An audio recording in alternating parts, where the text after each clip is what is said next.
Assalamualaikum warahmatullahi wabarakatuh. Perkenalkan, nama saya Rizkyanti dari kelas 2D dengan NIM 2504301085. Halo teman-teman, pada kesempatan hari ini aku bakal menjelaskan tentang identitas nasional Indonesia, yaitu bahasa Indonesia. Sebagai bangsa yang besar dan beragam, Indonesia memiliki simbol yang mencerminkan nilai, jati diri, dan ideologi bangsa. Salah satu simbol terpenting tersebut adalah bahasa negara, yaitu bahasa Indonesia yang menggambarkan dasar negara Pancasila. Dalam video ini, aku akan membahas sejarah, makna, fungsi, dan cara menjaga identitas nasional tersebut sebagai seorang mahasiswa. Jadi, pembahasan yang pertama, sejarah bahasa Indonesia. Bahasa Indonesia berasal dari bahasa Melayu yang sejak lama digunakan sebagai bahasa perdagangan di wilayah Nusantara. Bahasa ini kemudian dipilih sebagai bahasa persatuan pada peristiwa Sumpah Pemuda pada tanggal 28 Oktober 1928 melalui Kongres Pemuda II.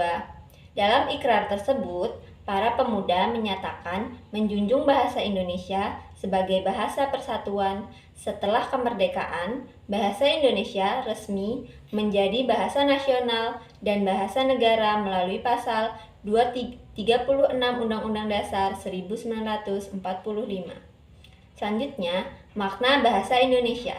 Bahasa Indonesia memiliki makna sebagai simbol persatuan bangsa.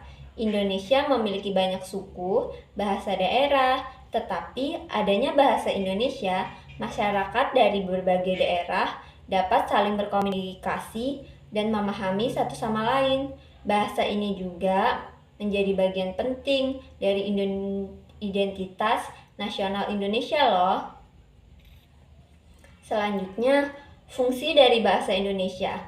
Bahasa Indonesia memiliki beberapa fungsi, diantaranya sebagai bahasa persatuan bagi seluruh masyarakat Indonesia, sebagai bahasa resmi negara dalam pemerintahan dan pendidikan, lalu sebagai alat komunikasi nasional antar suku dan daerah, dan yang terakhir sebagai sarana pengembangan ilmu, pengetahuan, budaya, dan teknologi.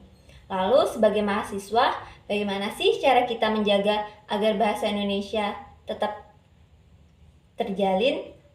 Sebagai mahasiswa, ada beberapa cara untuk menjaga dan melestarikan bahasa Indonesia, yaitu yang pertama, menggunakan bahasa Indonesia yang baik dan benar dalam kegiatan akademik. Yang kedua, menulis karya ilmiah, artikel, atau tugas menggunakan bahasa Indonesia yang sesuai kaidah.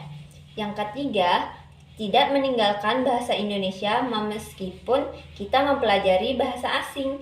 Dan yang terakhir atau yang keempat, menghargai dan menggunakan bahasa Indonesia dalam kegiatan organisasi, diskusi, dan media sosial. Sekian penjelasan dari aku. Salah hilaf mohon maaf. Wassalamualaikum warahmatullahi wabarakatuh.